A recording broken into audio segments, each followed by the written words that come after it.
You take a seed, you plant it, you grow it, you dry it, you roll it, you smoke it, and it goes down smooth. Hey! Spanning the globe to bring you the latest developments in medical cannabis, adult marijuana, industrial hemp, and spiritual ganja. We love the herb. It's time for the Marijuana Agenda with Russ Belville. Now, here's your host, Russ Belville. Good day, tokers and tokettes and non-toking lovers of liberty. It is Wednesday, August 23rd, 2017, and it's got to be 420 somewhere in the world.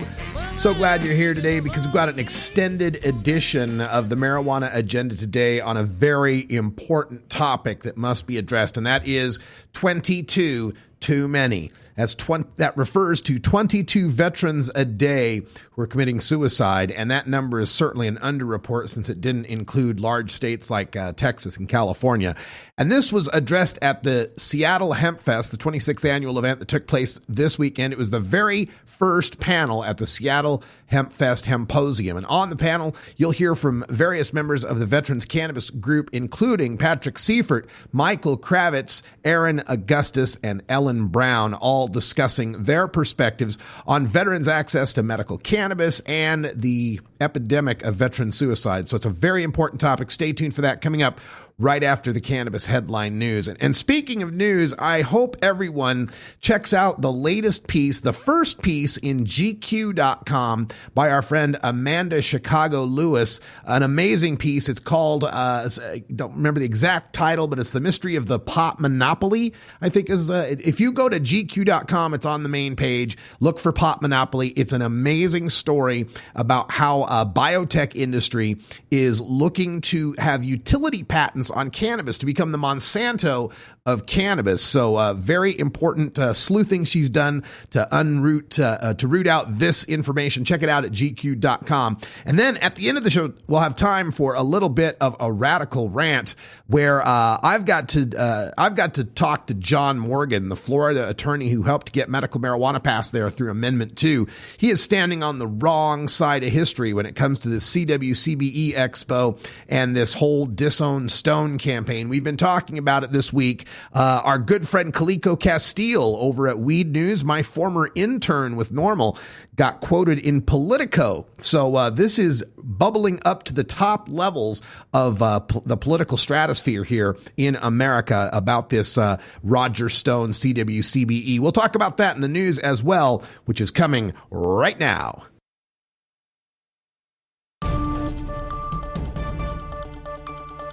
This is your Cannabis Headline News. Brought to you by MarijuanaMoment.net, the complete source for all your marijuana news in one morning newsletter from Marijuana Majority Founder Tom Angel. Subscribe today for free at MarijuanaMoment.net. This is your Cannabis Headline News for Wednesday, August 23rd, 2017. I'm Russ Belville. Attorney John Morgan, who was instrumental in both of Florida's campaigns to legalize medical use of marijuana, said, quote, "It's a mistake," end quote, for the Minority Cannabis Business Association and others to reject the Cannabis World Congress and Business Expo for their promotion of longtime Donald Trump advisor Roger Stone as the keynote speaker for their upcoming Los Angeles event. Quote, "Roger has the president's ear," wrote Morgan by email to Politico. "Politics makes strange bedfellows," end quote. Stone is a self-described political dirty trickster whose racist and misogynist tactics were learned from his mentor, Lee Atwater, Ronald Reagan's political dirty trickster who popularized the welfare queen, crack baby, and Willie Horton dog whistles. Writing in Weed News, activist Calico Castile was quoted by Politico as saying, quote, "There are plenty of well-intentioned conservatives that are coming around on our issue who don't flirt with racism to make their point," end quote. A circuit court judge in Kentucky asked attorneys for the state why they shouldn't legalize medical use of marijuana, citing his experience as a judge in numerous cases of domestic abuse fueled by alcohol, but never by marijuana. 3 plaintiffs, Dan Seam Jr., Amy Stalker, and Danny Belcher, are suing the state's absolute ban on marijuana use as misuse of, quote, "absolute and arbitrary power," end quote, of the state over their, quote, "lives, liberty, and property," end quote. Attorneys representing the governor and the attorney general are seeking to have the case dismissed and have argued that it is up to the legislature to change the law. The plaintiff's lawyer replies that they have sought remedy from the legislature for several sessions to no avail while their health deteriorates. The state responds by predicting that the Kentucky legislature will once again take up the issue of medical marijuana in 2018.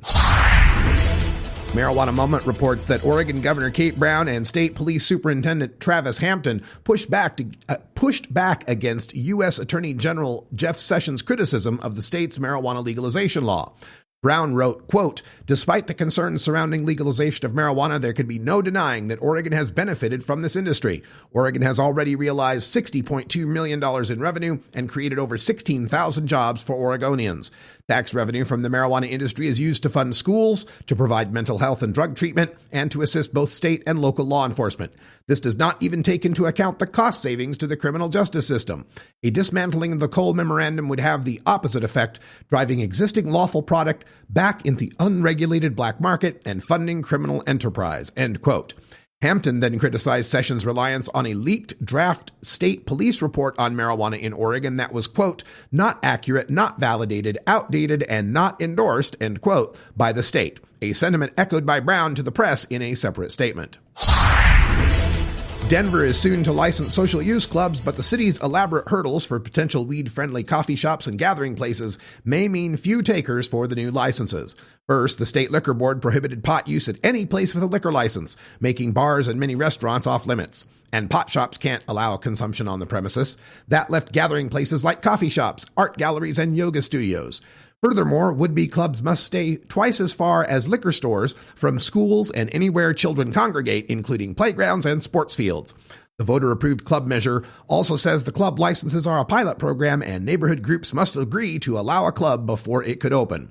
Kevan Kalakbari, a consultant who helped lead the campaign for social use, criticized the hypocrisy of Denver's stringent limits, noting, quote, "You can ride these stupid, moronic bike bars down the street getting hammered in public, but we're not giving people a safer choice, even though the voters have said over and over again they want to go that way," end quote. A student's backpack that smelled like marijuana led police in Florida to his house, where they found a small grow house run by his parents. Now, 41-year-old Rolando Naranjo and 33-year-old Betsy Espinoza are in jail, charged with multiple drug and child neglect charges. The Miami Herald reports a Palm Springs middle school teacher noticed the smell of marijuana coming from the 11-year-old boy's backpack. He notified a Miami-Dade school's police officer. A police report says the boy told officers there are marijuana plants in his house and his dad uses his backpack to transport the drug. He also said people go to his house to buy marijuana. You're listening to the Marijuana Agenda with Russ Belville.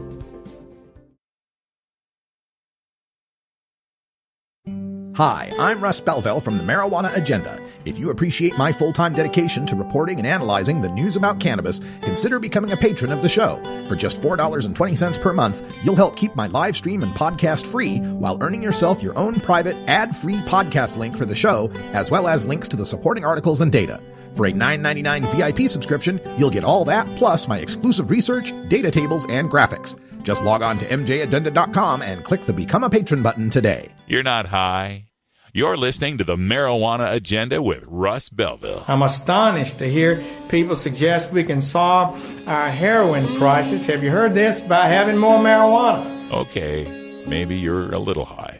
At Herbie's Cannabis Seeds, we pride ourselves on bringing you the best quality seeds from the world's most respected cannabis seed producers, all at the lowest online prices. You can find Herbie's Seeds at herbiesheadshop.com. All cannabis seeds are sold as souvenirs and as a means of preserving cannabis genetics. Herbie's Seeds in no way intends to condone, promote, or incite the use of illegal or controlled substances. We strongly urge all prospective customers to check their national laws prior to placing an order. Herbie's Seeds at herbiesheadshop.com.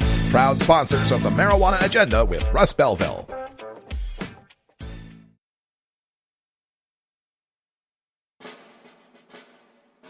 America's veterans serve their country to preserve, protect, and defend our Constitution. When they return home, their country should honor its promise to provide them with the best medical care. But veterans who seek to treat the mental and physical wounds they received in the military are denied access to medical cannabis, even in the states that have legalized medical use. Learn more from the Veterans Cannabis Group in this episode of Veterans of Compassion. But first, I want to remind everyone in the audience that Seattle Hemp Fest is entirely volunteer run, and your average donation from folks is about $1. So if you just throw in 5, that you've donated 5 times more than your average person. And Seattle Hemp Fest is down a stage this year, so it needs all the support you can get. So my name is Dr. Dominic Corva. I am the Executive Director and Social Science Research Director of the Center for the Study of Cannabis and Social Policy. And with us today, we're going to go, we're not in order here. I think I remember the order that everybody wanted to go in. But it's my pleasure to have 2 new friends today on the panel. I've just met Ellen and Aaron backstage, and I'm pretty excited to hear them talk. But obviously, Patrick and Micheal have been around for a while in the Seattle area and may be familiar to some of you in the audience. So the format today is we're going to get 5 minutes from each person, and then we're going to open up for questions and conversation. So the one thing I want to say about the veterans panel here today is that this is a subject that's not new to cannabis. That in many ways, it was the veterans as much as it was the hippies that brought cannabis consumption to the United States after the Vietnam War. Dennis Peron's famous description of cannabis as an anti-war drug comes from the perspective of a Vietnam veteran who came back and became a hippie, actually. A lot of veterans did that. A lot of veterans did not become hippies, but nonetheless, whether they knew it or not, they were self-medicating for PTSD. And there were a lot of them. And they probably reached more different corners of American culture than I'd say even the hippies did at the time, because they came from middle America. They came from conservative households. So this issue is not new, and it's very exciting to me to be able to introduce you to this panel so you can see what the politics actually of cannabis and war, or being a war veteran, are today. But remember, this is part of a long trajectory. It's a key, critical part of cannabis history and culture. So with that said, I'm going to turn it over to our first panelist, which is Micheal Krawitz. He's been a friend of mine for several years, and he works at the global level in particular, advocating for veteran access to cannabis. So I'm going to start you off, Micheal Krawitz. 5 minutes. Thanks. Hello, everyone. I just kind of run with the note that you just started with. I'm really proud of the article that I wrote for High Times magazine. The High Times, I think it was May issue, was dedicated to veterans, and we had like 6 different veterans articles in there. And I got to write the quote-unquote anchor article, and I was really happy and proud of that. And I tied it together. I kind of wove it through, what I considered to be the veterans' kind of place. And most people don't realize, the veterans are there in many cases, like Jack Herer, so well known to this crowd and this, this venue for so many years, still an icon even after his passing. Jack Herer, military veteran, and Dennis Peron, kind of a pioneer, groundbreaker for medical marijuana in so many ways, and lesser known as a military veteran. So yeah, the veterans are there. I really appreciate you commenting on that. And I think it's worth noting too, I think this is actually the first panel that we've had at HempFest that's all veterans. That's actually a veterans panel, not just dedicated. We've had a couple now dedicated to veterans issues. Yeah. So thank you HempFest, and thank you Dominic, thank you everybody. So I think what I'll do is just give you kind of a quick overview of where we're at. I come to kind of give you from the field, advisories. These annual little visits to HempFest are really special to me, and I do get out to the international level. I do get it to the national level, and both of those are very, very different vibe than when I can come home to HempFest and be with my friends and family and smoke a legal joint. It's like really, really beautiful. Thank you for that. So where we're at right now, we've got kind of a lot of different irons in the fire, and what veterans have basically come into is the medical marijuana side, I guess you'd say. We've gotten into a little bit with legalization. We've had a veterans committee and a veterans kind of component to each of the, including Washington State and Oregon, Colorado. We've had veterans working and try to legalize as well, but that's just more of a small veterans committee. As a veterans population, we're working on medical access to cannabis. We got a VA medical marijuana policy passed in 2010, and that was updated in 2011. It's really just a simple policy that just says that if you're using medical marijuana under a state medical marijuana program, you're not to be harassed, in some way that it might seem like you would be for using an illegal, marijuana while you're on the VA property. So they also made it clear that the DEA had actually threatened them, and they were not allowed to recommend or otherwise fill out the forms for the veteran to participate in the state medical marijuana programs. And that's what we've been working on ever since 2011, essentially trying to give the doctors the right to fill out the forms or recommend cannabis. And if you understand how medical marijuana works and how this whole thing unfolded, that's a free speech issue. It's your free speech interaction with the doctor that produces the quote-unquote recommendation, which is not a quote-unquote prescription, would be quote-unquote illegal. And you can take the quotes off because, you're dealing with the DEA here. It's really illegal. So anyway, we have gotten pretty far down that road. We've got a Veterans Equal Access Act in Congress. We've got a CARES Act, also has a line in it that would actually do this and make it very, very clear that the doctors have this free speech that would be able to do this.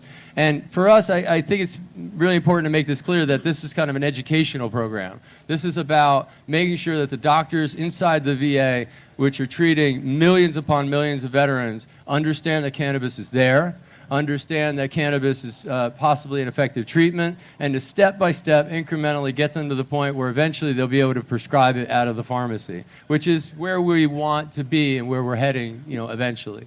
So right now, we're trying to get this new VA medical marijuana policy out. It expired, but they actually have made it very clear that just because it expired, it didn't go away. It still stays in force until it's actually replaced or rescinded. So it's still sticking around. And we're really kind of waiting for this update. They think that they can make it clear that doctors have free speech, but yet can't fill out those forms. So, that's kind of a magic trick to us. We want to see how they do that. So we really are trying to focus on that. We're also focusing on them correcting their website. If you go to the VA right now and you look at post-traumatic stress, Patrick will talk a little bit about. We got added as a condition in Washington State. We've also got it added in almost every other state. There's only a couple states now out of all 29. There's only like 2 states left. If New York finally signs this year, there'll be only 2 states left that don't have post-traumatic stress out of the 29 modern Prop 215 laws. So we're really proud of that. It's been an incredible progress. And right now we're looking at a website that really it's almost like from the Stone Age at the VA. So we're not just going to demand that they replace it. We're going to give them the information to replace it with, and we're going to give that to them. We've got a forum coming up on the 13th in D.C. Anybody's invited, that's in the area. If you know anybody that representatives in Congress, anybody you want to talk to try to get them to D.C. on 13th of September. We're having a veterans forum with the VA. We're bringing in veterans from around the country to talk back and forth.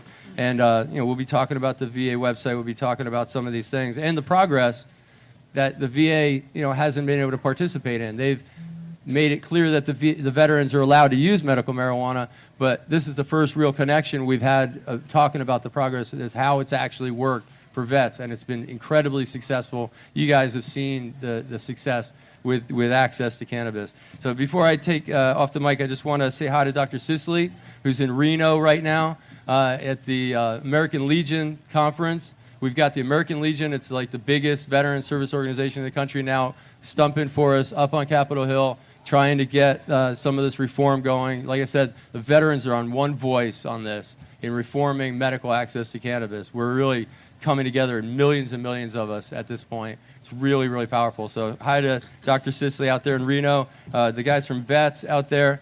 And I think that's everything I wanted to say. Really love you guys, and thanks for having me. Next up, we have Ellen Brown, who I just got a little bit of her biography backstage, a very interesting one. After coming out of the military, she went to Humboldt and worked in pretty much every part of the cannabis industry you can in that area of the country, which is, of course, pretty much the main area of the country for cannabis. And then she moved back to the Northeast. Are you in New Hampshire, or are you in Massachusetts? In Massachusetts. So her activism back there is actually regional, though, as well. I'll let her tell you all about it, though. Thank you, Ellen. Thank you very much. My name is Ellen Taylor Brown, and I am with the New England Veterans Alliance, and I am also the founder of Sensimia Seminars.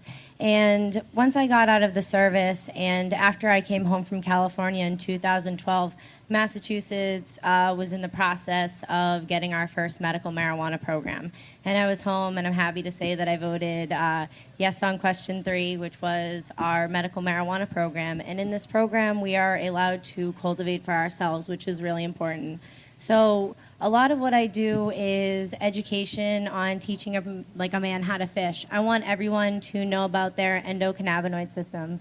I want everyone to understand the difference between an indica and sativa and why you would grow what, when, and what would be the best for you. So I'm looking to teach everyone about how to pick strain-specific and how to take care of themselves, how to take care of their family, and then not only how to take care of yourself, but how to really understand it to the point where you can go ahead and educate the next person. So that's why I started Sensimia Seminars, so that way I could go and educate the next person. And I've had a lot of great proof of concept with my students because it's really a beautiful thing to watch, teaching somebody how to make edibles or how to grow cannabis, and then getting a text or getting a message months, years later saying, hey, remember that candies class? I was able to give that to somebody that was terminally ill, and it really helped them in their final days. Or, hey, I was able to grow, and I took all my excess medicine, and I gave it to somebody who needed it. And I'm like, yes, that's my student.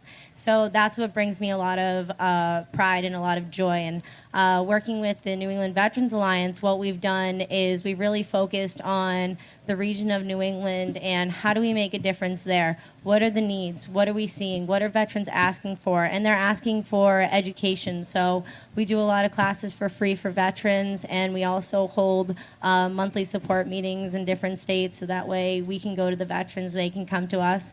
But also what we do, which is really important and that everyone should be involved in, is activism and being active in your state and local legislation. You want to make sure that laws are passed and they're going to be favorable, especially towards veterans. New Hampshire was one of the last states to allow for post-traumatic stress disorder to be added as their list of qualifying conditions for their medical marijuana program. And the New England Veterans Alliance was there, and we testified on behalf of how positive it would be to have PTSD added for those veterans that weren't able to get any medicine or didn't know that there was an alternative to opiates and that they could use cannabis. And I'm proud to say that as of March this year, New Hampshire added PTSD as a qualifying condition. And that's the work of so many people. That's the work of the veterans speaking up. That's the work of their family members speaking up. That's the work of just people having the conversation. And with this 22 here in Seattle, what I've seen is your veteran organization is being very loud, very proud, and very active. And over on the East Coast, we're liking, we're sharing, and we're talking about it. And they're doing the same. So we have a really great veteran community. And I think what I always like to drive home is just the importance of each person teaching every single person that they come in contact with. Don't be shy. Don't be afraid. You never know. If you tell somebody that you use medical marijuana or you've seen it be beneficial or you're even a recreational user, the whole conversation could change. Oh, I haven't done that since the 70s. Or I have somebody I know in my family who has cancer, and they've been wondering about cannabis. What do you know? What are some resources? You are that resource. You're the best resource for every single person you know. And if you're for cannabis, the way I'm for cannabis, which I know you are because you're here, you want to make sure that you're able to give them the resources to the veteran organizations, to the organizations that are going to be able to get you to Dr. Sue Sicily. I've heard all about her. She's fantastic. So finding out what your regional organizations are, finding out what your national organizations are, and just not backing down, knowing that you're on the right side of what it is we're doing, and we need to break the stigma, and the only way to break the stigma is to break the silence and say, I am a cannabis user, I am a medical marijuana user, and that'll help change it. Thank you, Ellen. The theme seems to be continuing the process of popular education. You have to continue to educate each other. You've got to educate everyone else as well. Our next speaker, Patrick Seifert, is a good friend of mine based out of Olympia. Those of you who are in Washington State might be familiar with him and his 22 Too Many organizing. Patrick, I'm just delighted to be able to introduce you to the crowd. Thank you. Thank you very much. So I got a lot of people, it won't take me very long, but I've got to say thank you to Seattle Hemp Fest for putting this together, this all-veteran panel. Amazing. Please give it up for Seattle Hemp Fest for doing that.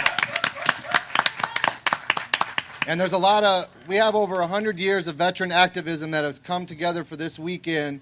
And we have Jose that has come in from out of town. We have support from Sunshine Cannabis, Sugar Leaf, Namaste, Vapes for Vets, Weed Rather, Randy.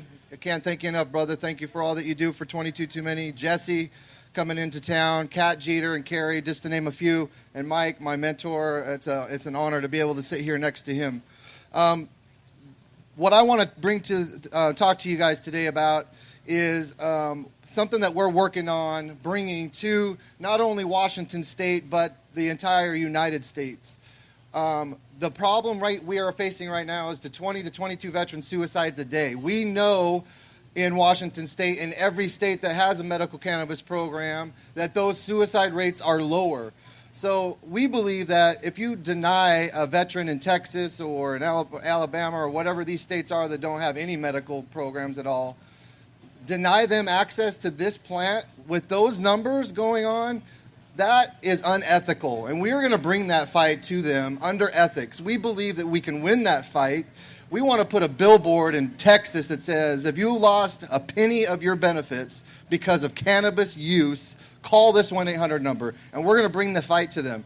Listen, we have got to get access to this plant to every veteran in the United States. It's a travesty that there's still not access for every veteran. 22 Too Many is proudly responsible for getting PTSD added to the list of qualifying conditions here in Washington State. 2 years ago, we went up to the Capitol. We presented Senator Hobbs with a bill, a PTSD bill. We begged him to run that bill to the end without adding anything to it because that's what killed the bill in years prior. And he made that promise. And the one thing that they did add in the end was TBI, which was a blessing, right? And so PTSD and TBI are now on the list of qualifying conditions. And thanks to Dr. Vivian Blanco, I was the very first patient in Washington State to receive an authorization for PTSD. So what does 22 Too Many plan on doing? Two things we have coming up next session. We want to add phantom limb to the list of qualifying conditions. Listen, the list of qualifying conditions in Washington State is sad. There are states that have like twice as many things wrong, qualifying conditions, on their list of qualifying conditions, and we don't have very many. And that list should be as long as we want that list to be. Definitely we want to add phantom limb to that list of qualifying conditions. And also in Illinois, if you're not familiar with Illinois, there's an Illinois Veterans Clause that they have going on there. A veteran can take his medical records from the VA, go to the health department, put it on the table. If it's on the list of qualifying conditions, they get their authorization for free. And so that's something else that we're going to try and bring to this state as well. A veteran should not have to pay for his authorization, and he definitely shouldn't have to pay for his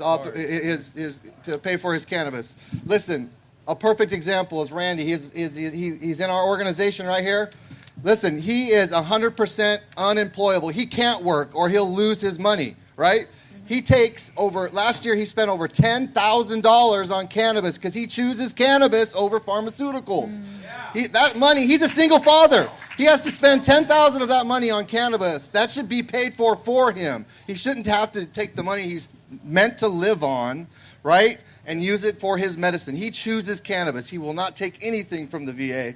He chooses cannabis, and that should be paid for. In closing, please come by the Veteran VIP tent this year. Also, for the first time in Seattle Hemp Fest history, we have a VIP/Zape zone for veterans. It gets pretty packed here, absolutely. It gets pretty packed here, and if a vet gets triggered or anything, we have a safe zone for them now. There'll be fans, refreshments, all sorts of stuff going on down there. You have to come down and see. You have to be a veteran to come into that tent. It's at the far north end. You can't go any further, right by the big white silos. You can't. If you go past those, you went too far. And thank you very much for your time. Everybody that supports, if you ever come across a veteran in need, help them, please.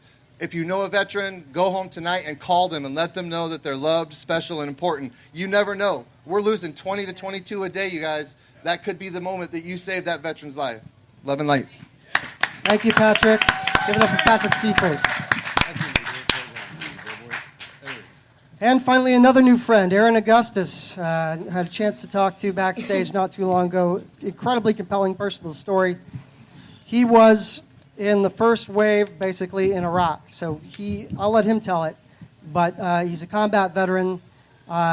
He was there at a particularly historical moment in history and place, and we are honored to have you with us today, Aaron. Thank you. My name is Aaron Augustis, and I'm from California. I started the Veterans Cannabis Group last year down there, particularly because of my experience in Iraq and my use of cannabis medicinally for PTSD. I was in the Army for 5.5 years.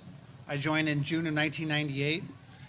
When 9/11 happened, I knew we were going to go to war, which we did about 1.5 years later. And I crossed the border of Iraq on Easter Day 2003. So I was just a couple of weeks behind the initial invasion. And I ended up staying in Mosul, Iraq, which is North Iraq, for 7 months in 2003. And at that point in time, I was already a sergeant in the military. I served 5.5 years of active duty. That was the tail end of my enlistment. And when I got back out of the military, I definitely underestimated the transition into civilian life. Because at that point in time in my life, you're only, my entire adult life was in the military. From 18 to 23 years old, all of my adult life was in the military, and then followed off by a deployment to a combat zone.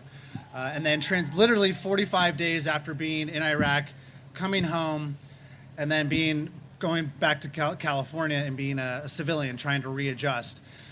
So I ended up doing community college. I signed up for community college about 3 weeks after being back and said, oh, no problem, I'm going to go to school full time.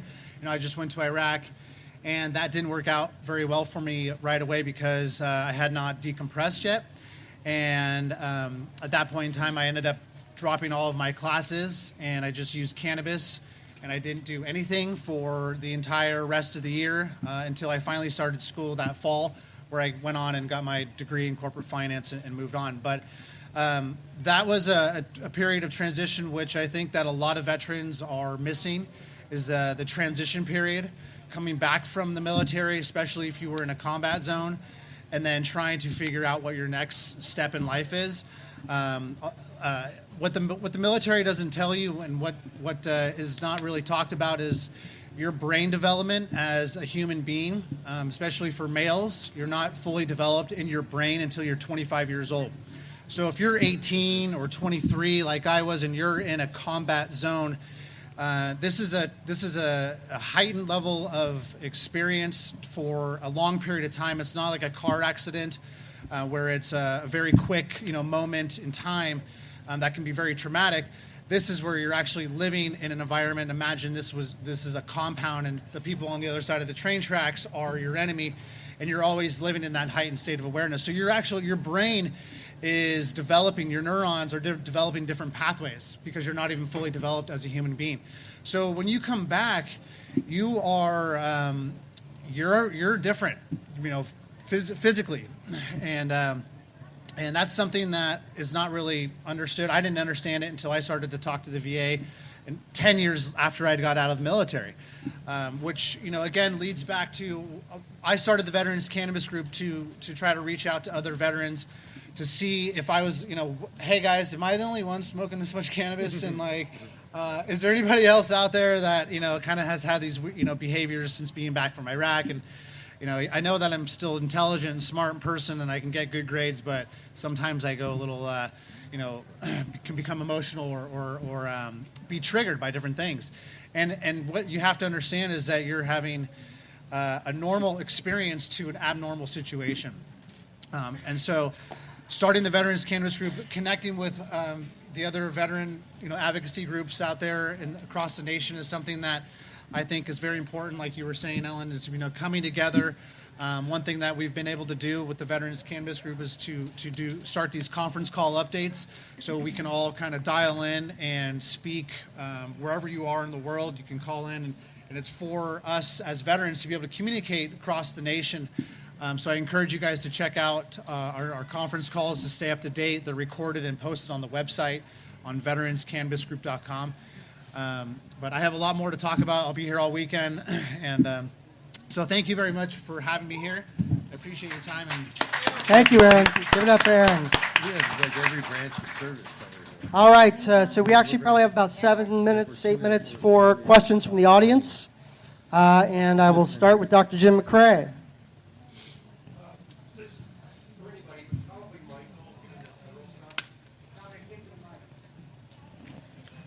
This is probably mainly for Michael, but anybody that wants to talk to it.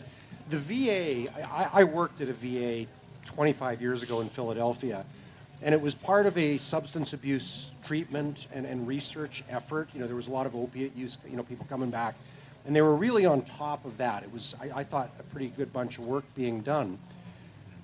In the intervening 25 years, they haven't adopted cannabis at all in that, have they? And if not, I mean, given their history of being so on top of the opiate stuff, particularly in alcoholism, isn't there an in there, the pre-existing research things, the University of, or in Philadelphia, for example, at the VA, they have a good drug unit.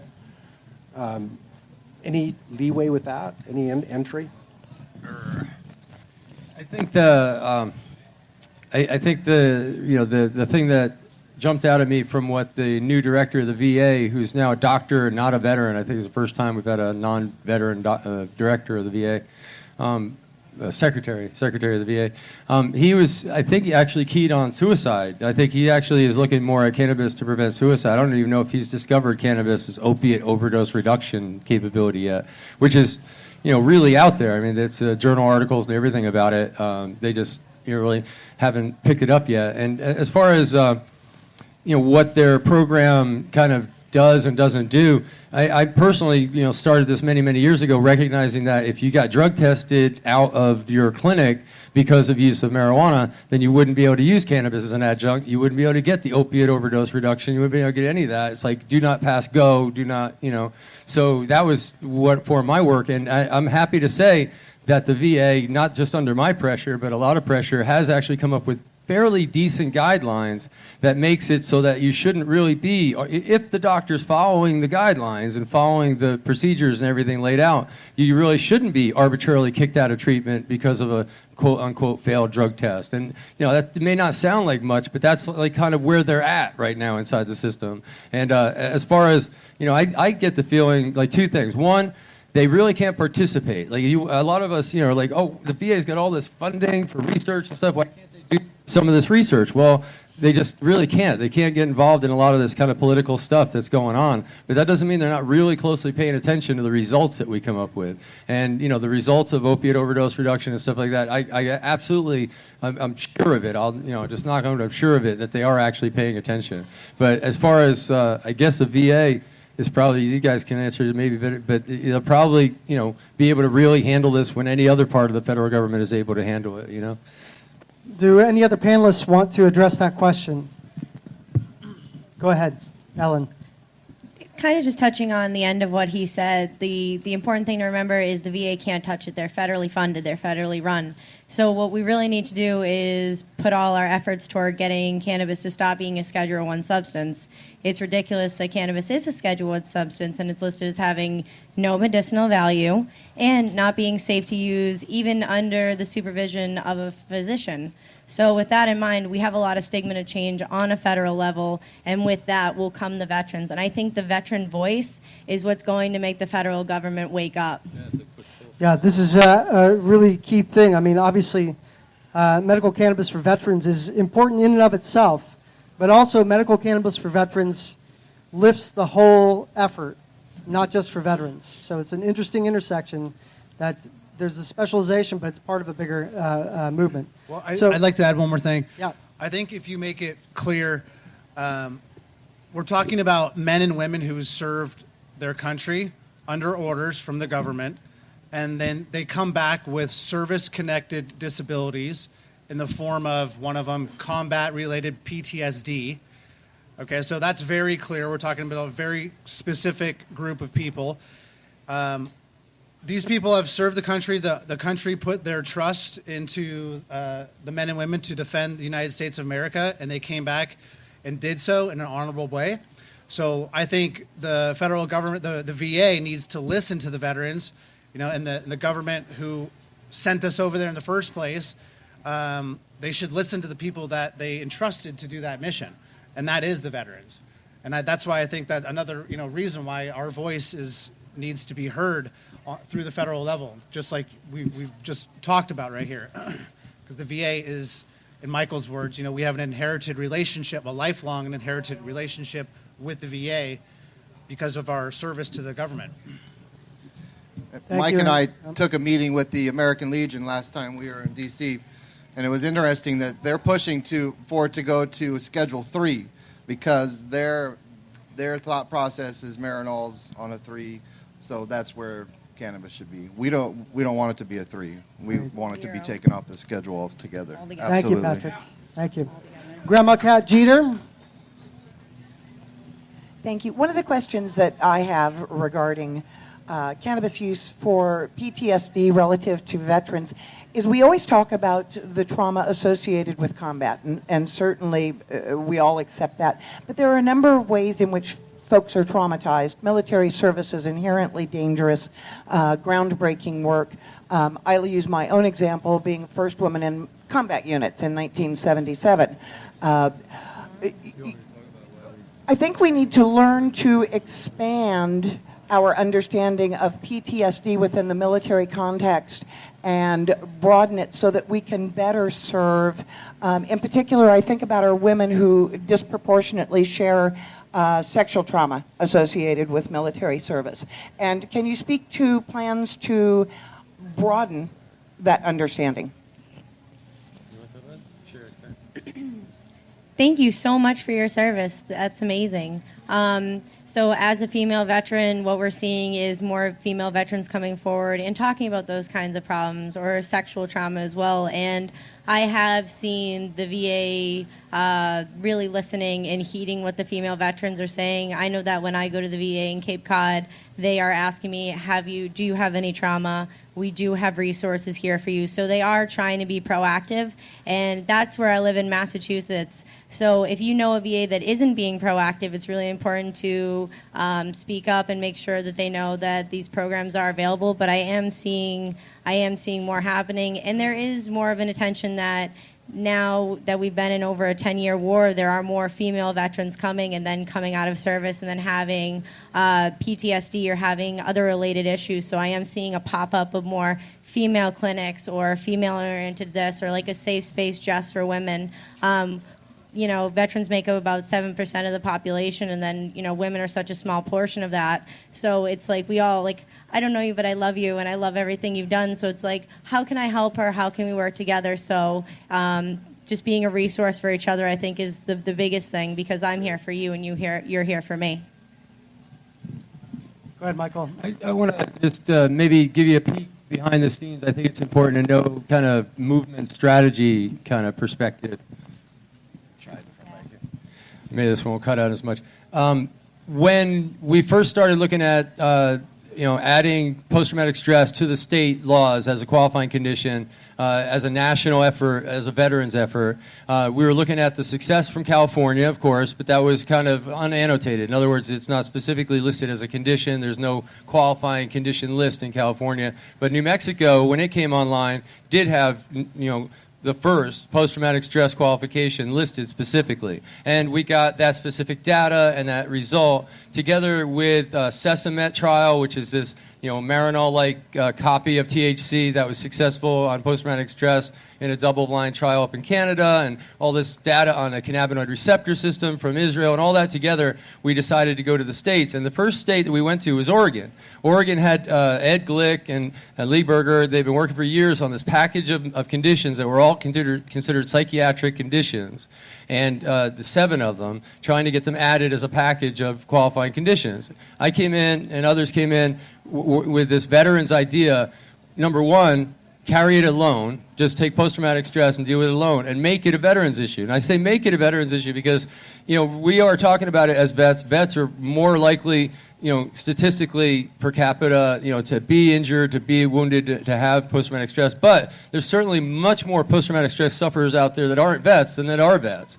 And we recognize that, but we also recognize that as veterans, we can pull this away from the psychiatric, literally de-link it from the psychiatric connection, and make it a veterans issue and get it through the legislature, get it through the state houses, and get it passed as a qualifying condition. We never, ever intended ever to be saying anything other than, we as veterans are suffering this, you're listening to us, let's do this, representing all patients. And at every step, I think, actually making it pretty quite clear that we're doing this as, like the tip of the spear for all patients and to make sure that all patients, and I think we've actively tried in many places to bring in the first responders and a lot of other kind of groups. It's been challenging, actually, and we're very, very happy to see the women's veterans coming forward, but we need more input. We need more help on that. So we don't have a lot of time left, and I've got one more question. So any further comments on Grandma Kat's question? No? Here we go. First of all, I want to say thank you to all four of you for taking the time to do the interviews with me. You guys have amazing stories. And Patrick, I just wanted to ask, you developed a PTS pen. Where is that at right now, and what's that all about? Well, thank you for bringing that up. We have created, in medical, we created a tool to help with PTSD. We did a 2-year study in medical with a vape cartridge. And for 2 years, I collected data with veterans, combat veterans, rape victims. You had to have certifiably have PTSD. And we created what we believe, first of all, is going to be the first PTSD rescue vape cart on the market designed to help a veteran or a victim of PTSD with a trigger. It's going to be an amazing product, absolutely. I have teamed up with CPC, Jeremy Kaufman. If anybody knows Jeremy Kaufman and his team, that's an amazing group of guys, and they're helping me with the project. Also is Odo. Odo is helping with the project, but it'll be hitting the market sometime around the 1st. It'll be found at the 22 Too Many Veteran Support Depots that are spread out across the state, and yes, it's going to change. It's going to change. It was created by victims of PTSD, for victims of PTSD, for sure. Thank you for asking the question. Thanks, everyone. What we didn't get to, but I want to just raise real quick, is that question. Obviously, veterans are patients, but they're also part of the emerging cannabis economy in many ways because their familiarity with their medicine, their knowledge about growing, whatever else. And also that jobs for veterans is a big deal. And I remember I was talking with Aaron a little bit earlier about how that's also part of the organizing that's going on there. So there's the political and the economic aspect to it. All right, folks, thank you so much for a wonderful panel. We are just honored for your service and for your being here today. Thanks, guys. Thank you. Next up, hemp. This episode was produced as part of the Marijuana Agenda with Russ Belville, the daily news and interview podcast covering the world of medical cannabis, adult marijuana, industrial hemp, and spiritual ganja. MJagenda.com.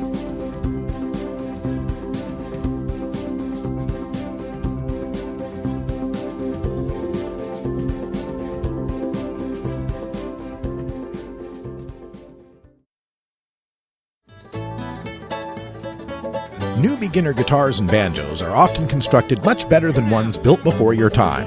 Why struggle? Get a new instrument or fix the old one. The trusted professionals at the Fingerboard Extension will evaluate your instrument for free.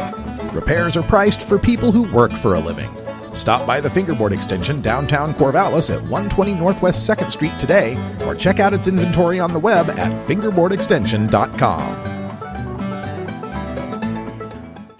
The Marijuana Agenda, like the alcohol agenda.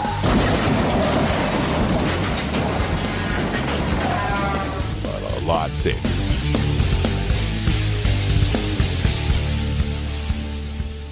Hey, everybody. everybody, it's Russ Belville from the Marijuana Agenda, inviting you to be like me and get your ink done at Lucky Horseshoe Tattoo, Fort Worth's most female-friendly, clean, sterile, awesome tattoo shop.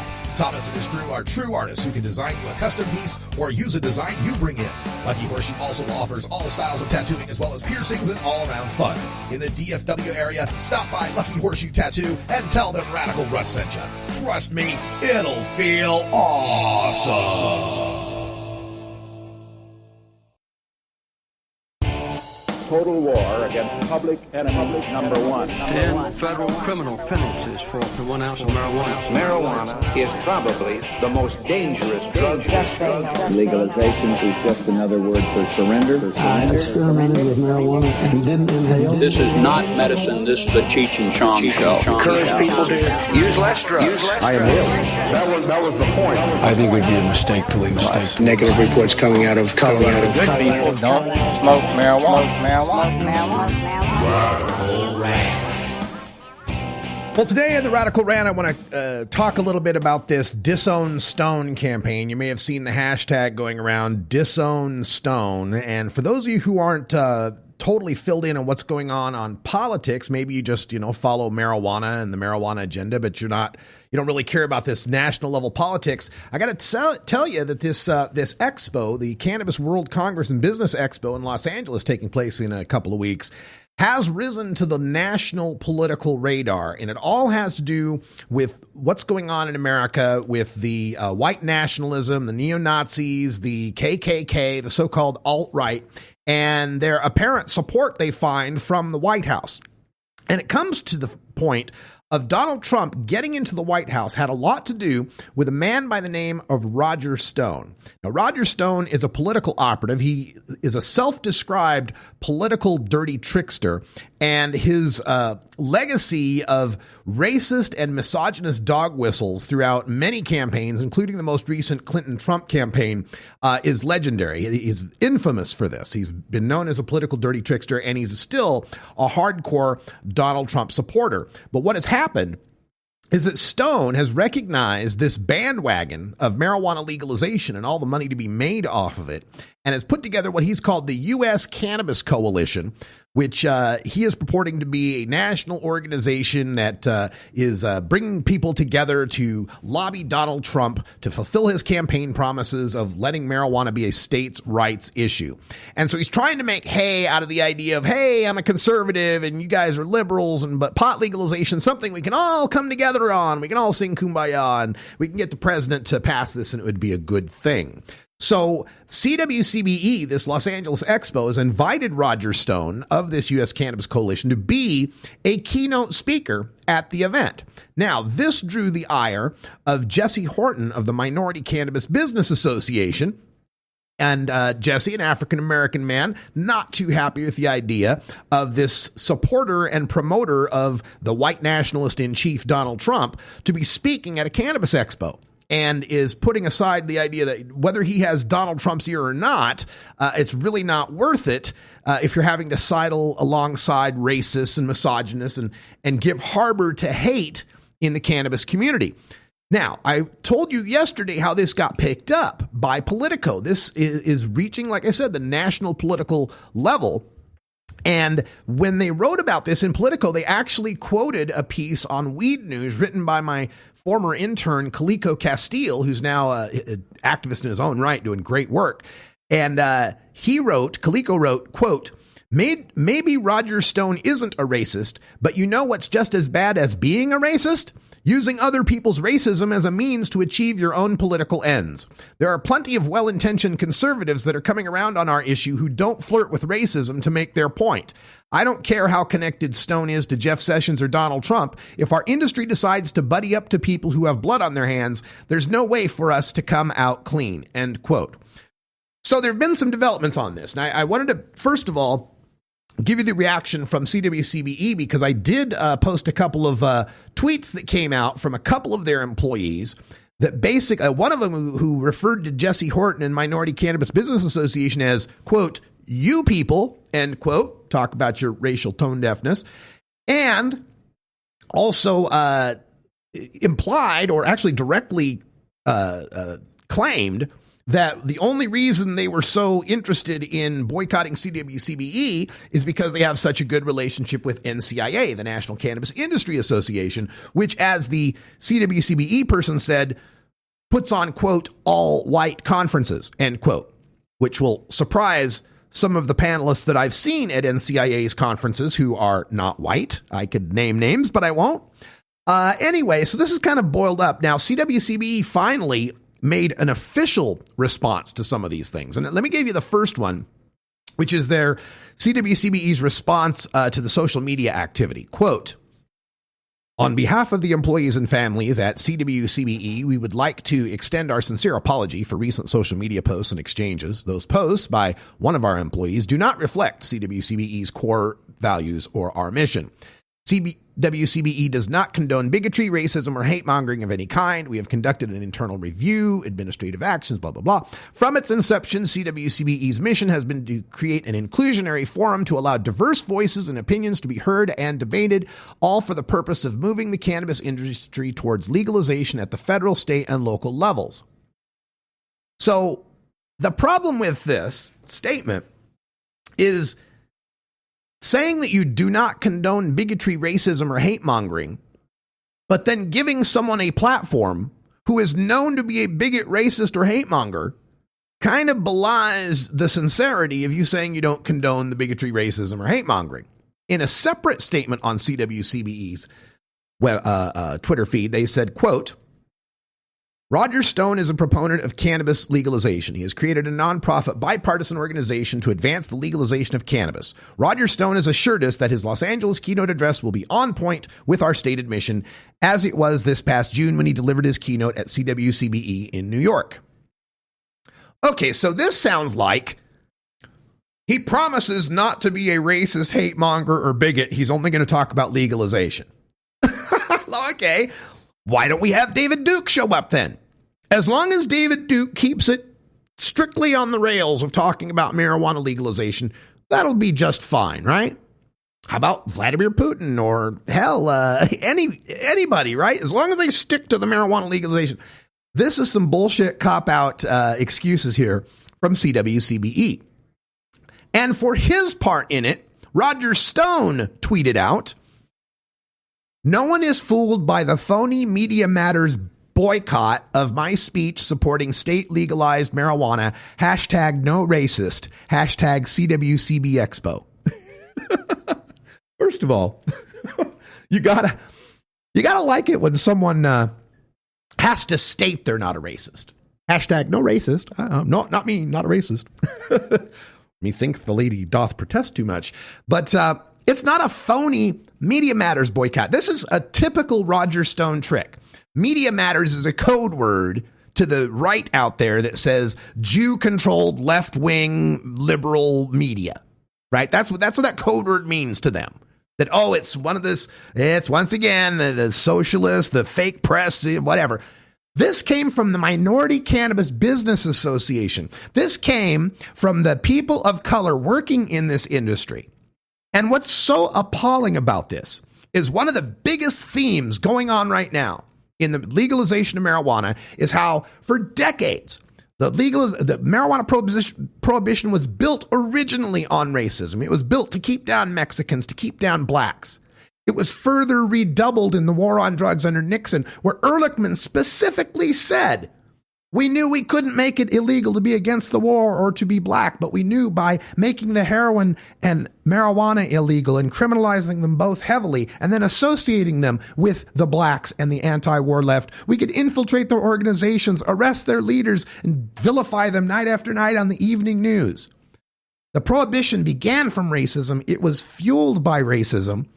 And after decade after decade after decade of disproportionate arrests, disproportionate sentencing, disproportionate profiling of people of color in the war on drugs, now that we finally get around to legalizing marijuana, they're locked out. We write these laws that say if you got a previous conviction, you can't get a license. Well, guess who got most of the previous convictions? black and brown people. We write these laws that require all sorts of levels of wealth that are only attainable by people who have had long time wealth building through their white families. A lot of black families can't come up with $2 million in escrow to be able to get even to apply for one of the licenses, much less get them. So in the context of the new Jim Crow, where black people did time, but now white people make dimes, we gotta, in that context, you want to talk about standing by a racist, standing by a misogynist, standing by a peddler of hate who has used and leveraged hate, racism, ignorance, prejudice, and fear for campaign after campaign after campaign in this country.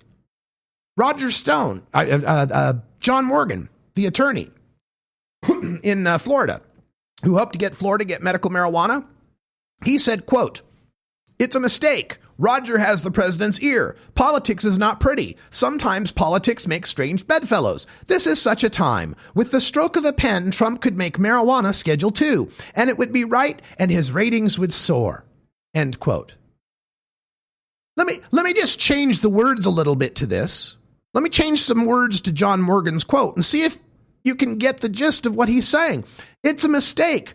Goebbels has the Führer's ear. Politics is not pretty. Sometimes politics makes strange bedfellows. This is such a time. With the stroke of a pen, Hitler could make marijuana Schedule 2, and it would be right, and his ratings would soar.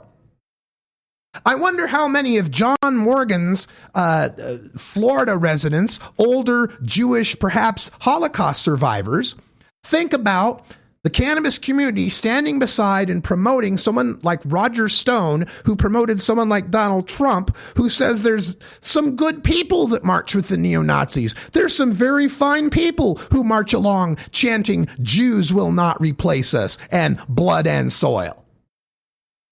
See, I have a really simple litmus test in society. I try to find out where the racists are, and then I stand on the other side of them. Like, whatever side they're on, I'm not on their side. I'm not into this politics makes for strange bedfellows or that we need to somehow be pragmatic. Mark Emery tweeted just a half an hour ago, "Disagree with you. Morgan's pragmatism on working with White House advisor is the effective strategy." I could give 2/10 of a tick's turd whether it's the effective strategy. I'm not working with Nazis. I'm not working with racists, and I'm not providing any harbor for hate in our hemp community, in our cannabis community, the marijuana movement. We cannot stand by this. In the context of the new Jim Crow, where again, black people did time, white people are making dimes, to rationalize away standing with someone like Roger Stone is the absolute apotheosis of cannabis community colorblindness and tone deafness. It's insane for me to even think that in the cannabis community, in the marijuana movement, we're having to have this discussion, that we're having to decide whether or not, hey, should we sidle up along this side guy? I mean, yeah, sure, he's a racist and a misogynist, and yeah, sure, he's a political dirty trickster who's done some terrible things, but gosh, he's got some power with the president. Maybe that would be good for us. That's not the kind of Faustian bargain that we want to make as a community. And for people that aren't really in deep on the politics side of this, you may know the marijuana side and only a little bit. Let me dig a little deeper on the politics side of this. Roger Stone is a protege of a man by the name of Lee Atwater. Now, if Lee Atwater doesn't sound familiar to you, Lee Atwater was a legendary campaign consultant, helped Ronald Reagan get into office, exploited what's called the Southern strategy, which was to dog whistle to white nationalists, to racists in the South, to turn them from Democrats to Republicans, to use that so-called silent majority to get through Nixon and his tough on crime and war on drugs type of policies. And I'm going to quote Lee Atwater in this article. This was a recording in 1981. Now remember, I'm talking about Lee Atwater, who is the protege, who is the mentor of Roger Stone. In 1981, this interview was recorded with him, and I'm going to quote it, and it's got some shocking language in it. I apologize up front, but I'm going to quote it exactly so you know what kind of man is going to be standing up there at the CWCBE. Roger Stone, a man who learned by the side of Lee Atwater, who employed the same type of techniques, the same type of race baiting, the same type of coded dog whistle language, taught to him by Lee Atwater. This is a quote, 1981, Lee Atwater, quote, "You start out in 1954 by saying nigger, nigger, nigger. By 1968, you can't say nigger. That hurts you, backfires. So you say stuff like forced busing, states' rights, and all that stuff, and you're getting so abstract. Now you're talking about cutting taxes, and all these things you're talking about are totally economic things, and a byproduct of them is blacks get hurt worse than whites. We want to cut this is much more abstract than even the busing thing, and a hell of a lot more abstract than nigger, nigger." End quote. That's who we're talking about here.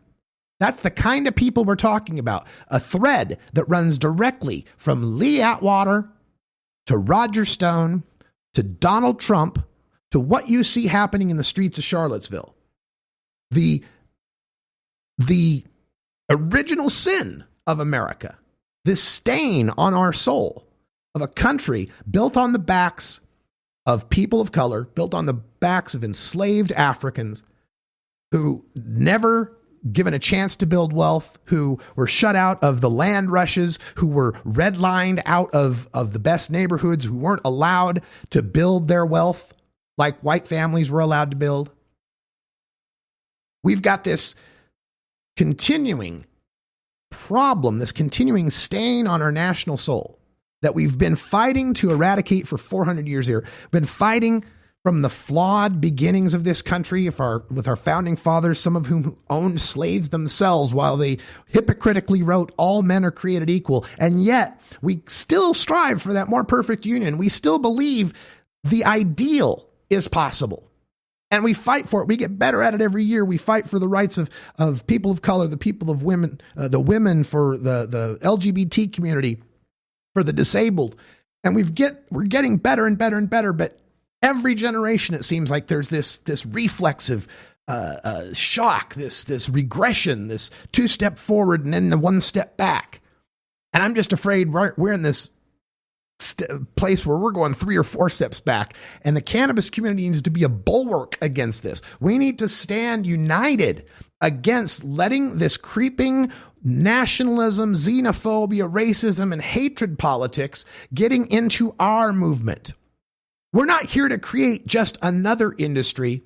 We're here to create a better industry. We want an industry that cares about the people, that embraces inclusion and diversity and rejects hate in all its forms. And if we're to do that, we must reject Roger Stone. We must reject the CWCBE Expo in Los Angeles for their embrace of this monster. That's all the time we got. Thanks for joining us. Back tomorrow. Until next time, take care of each other, tokers. Follow MJ Agenda on Facebook, Pinterest, Instagram, YouTube, and follow MJ Agenda Show on Twitter. Learn more at mjagenda.com. You take a seed, you plant it, you grow it, you dry it, you roll it, you smoke it. You take a seed, you plant